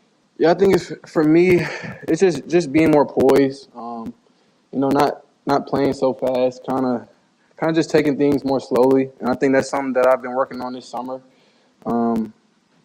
Yeah. For me, I would just say just playing slower, and just not making the risky passes. Just making sure that each pass is a great one, and not playing too fast, like I said, and I think those numbers will definitely go down. But it's something that I'll be more conscious about this year for sure. Chase, do you have to win a championship to call it a successful season? That would be great. I think that would be great for us to win a championship. I think a successful season for us would be, win as many games as possible, win those games that we're supposed to win, not taking any team for granted, and just playing how we know we're supposed to play, and just letting the pieces fall where they fall. So I think for us, being successful is win the games we're supposed to win, and I think a championship will follow if we do. Chase, thank you. You and PJ can switch spots. First, how's the knee? And I guess second, who's the glue guy now with one of the most underrated players in the game, Hunter Tyson, gone? Yeah. First off, knee's great. Knee is feeling better than it has in a long time. That's definitely a blessing for me, being able to come back and progress that back to where it was before the injury. That was frustrating all year dealing with that. This summer was definitely a stepping stone for that. But to your question about the glue, I think that our younger guys are going to have a big role in that. They are our freshmen, Chauncey Wiggins and R.J. Godfrey from last year. Those guys are ready to step up and are willing to step up as well. They're not just ready to. And along with that, our sophomores from last year are now juniors and upperclassmen, like Ian Shefflin. Those guys are ready and, like I said, willing to step up, and those will be the guys that will definitely contribute those things that a lot of people don't want to do. Hunter did all the things that people don't always want to do, and we have a lot of guys this year that know that's what it takes to win. PJ, from last season and the season before, there was a level of consistency from you, and there were areas where you improved. Just what you can say about not being occasionally great but consistently good, and where do you feel like you've even improved more going into this season? Yeah, one thing I think that is going to be tremendously improved is my conditioning, kind of like what Chase said. It's frustrating, the past 2 years I haven't been healthy. My sophomore year was the healthiest I've been playing at a high minute level. But even with that being said, it was with a broken foot, and so I wasn't practicing the entire year. I was just conditioned on the bike the entire time. You really can't replicate games, and so being able to be in condition, in shape, go for longer stretches this year at a higher rate, that's going to be something that will definitely help my numbers and whatever it may be, just to help us win, be out there and be a little more consistent at a high level. But to speak to your point of just being consistent, whenever it's not great, it's good enough. It's sometimes it hasn't been good enough to win, and that's something that I have to really step up and take that role this year, because Hunter Tyson was that role. And so making sure that whenever the buzzer goes off, that Clemson's got more points than the next guy. So that's kind of the goal. You've shown versatility on the court, not only as a scorer, but also as a shot blocker. So what's your mindset when it comes to protecting the rim and contributing on the defensive end? Just don't get dunked on. That's really the main thing. Yo, and a big emphasis this year is taking charges around the circle. We learned about that past few weeks, and being able to go up with your arms straight up in the air and contest the shot with your chest. Take the brunt of the hit and not come down and foul. And so that's one thing I've struggled with in the past is foul trouble every now and then. And so being able to stay out of foul trouble and to this point, stay in the game longer and more consistently, that those two go hand in hand. So yeah, protecting the rim, protecting the basket is something Coach Brown is always on me about, and it's not always getting done, and I hear it. So it definitely is a point of emphasis. What's it going to be like playing with Joe this year, knowing that the two of you guys bring back a ton of points in terms of league leaders? Mm-hmm. Yeah, it's exciting. I'm really excited to get out there and play with all these high-level guys. Joe is somebody who I've competed against for the last 3 years, and watching him and playing against him, it's funny. You read the scout every time you're about to play somebody, and it gets to a point where you really don't need the scout for guys like that. You know what they do.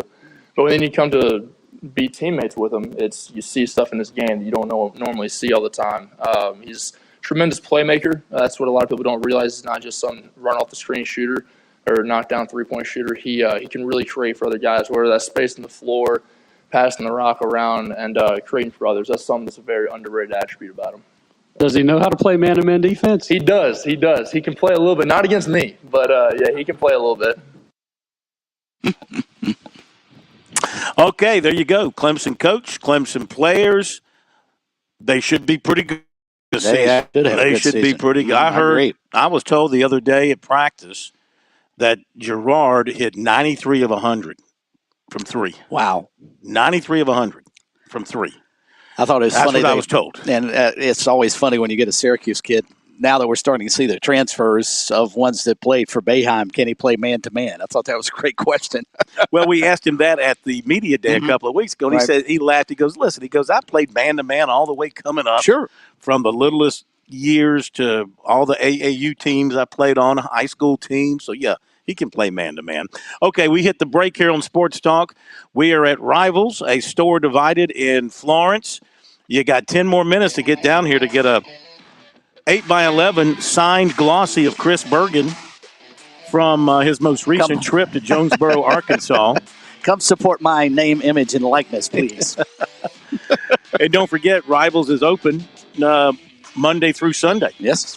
And then back again on Monday through Sunday. So get on down here and get your stuff, and we'll be back. We'll give you recruiting after the break.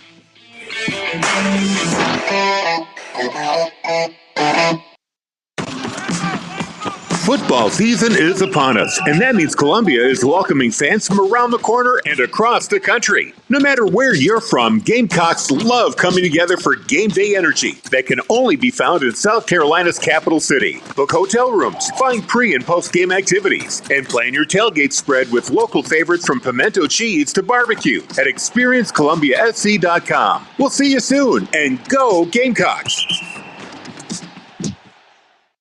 You've put in the work for your education. The extra early, extra late, extra work. That's because you understand education opens doors to better pay, better opportunities, and a better you. Being educated about playing the lottery is no different. It helps you be a better player, one who knows when to play and when to take a rain check. The lottery's a game, so let's keep it fun. Learn more at sceducationlottery.com/betteryou. Touchstone Energy Cooperative members save more on electricity, and members save more on insurance, groceries, healthcare, restaurants, travel, concerts, and sporting events through Co-op Connections.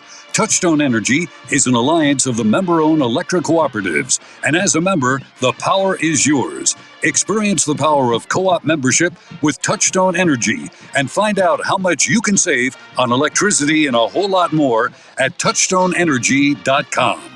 South Carolinians, this message is for you, whether you or a loved one are about to receive Medicare or want to improve your current Medicare situation. Brian Spencer of Palmetto Medicare is the guy for you. This is Mike Morgan, and I've known Brian for over 20 years. He started Palmetto Medicare in 2005, and here's what I can tell you about Brian. He's not the best looking guy in the world. He's not a poet. He's not a very good golfer. He can't sing at all, not even in the shower. All of this is true. But here's what else I can tell you about Brian Spencer. There's no one I would trust more with that all-important decision of who will handle your Medicare benefits. Palmetto Medicare is local, specific, and native to the Palmetto State. Any and all plans in South Carolina are available through Palmetto Medicare, and they offer a free annual Medicare and prescription review. So with that in mind, there's just one phone call to make, 803-960-9484, 803-960-9484. Let Brian Spencer do the one thing he is good at, helping people with all their Medicare needs.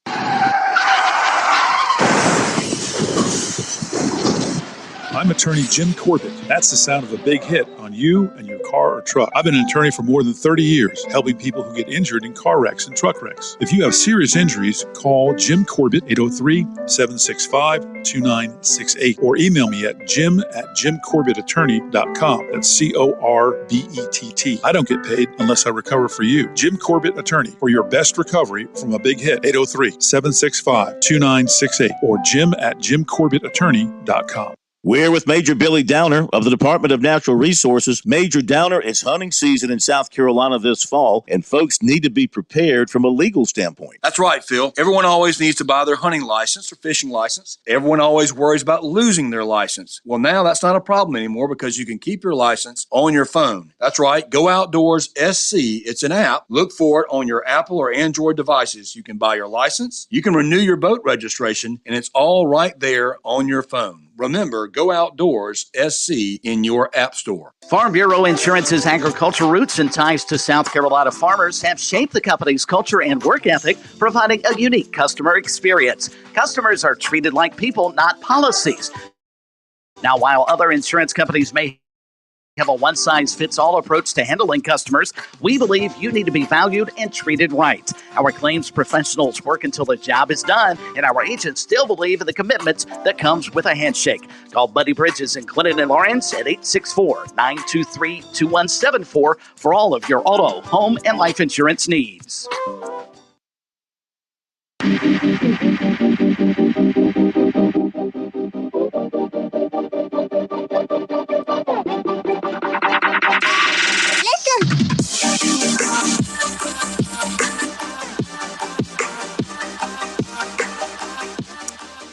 Before we get to the recruiting, a couple of things I need to mention that are kind of important, that are kind of newsy. Going back on the Xavier McLeod story, told here this evening from a reliable source that I trust that we mentioned attitude and performance level and effort and buy-in were all the question here, and we're told he refused to go to Missouri on the last trip last weekend. And so that kind of obviously led to, I would imagine, a dismissal from the team. So apparently was not the most cooperative of football players there at South Carolina, so maybe he'll find happiness somewhere else. And also from Clemson, Dabo Sweeney, we have his audio up on our website, SportsTalkSC.com. But an update on injuries. Of course, Cole Turner is out. Walker Parks is out. Antonio Williams out a few weeks. Toe injury. R.J. Mickens out for appendicitis surgery. Justin Maskell and cornerback Jaden Lucas are banged up. Lucas didn't play in the Miami game, didn't play a snap. And Maskell is still a day-to-day, will be a game-time decision. And Lucas dealing with an undisclosed injury. Reading from Chapel Fowler of the State, his tweet from Sweeney's Zoom call tonight. Again, all of the audio from that's on our website, SportsTalkSC.com. Let's now go to recruiting, brought to you by Seawells. Well, I said it was Friday, so it could have been a roast beef Friday, but it's only Wednesday. But we got a very good Thursday, a very good Friday coming up, Pat, and a lot of roast beef, a lot of gravy waiting for everybody on Friday. That's right. Thursday, we'll be celebrating Thanksgiving a bit early at Seawells with carved turkey with cornbread dressing, southern fried chicken, baked pork chops, and then rounding out the week with a roast beef Friday, along with southern fried chicken and fried flounder.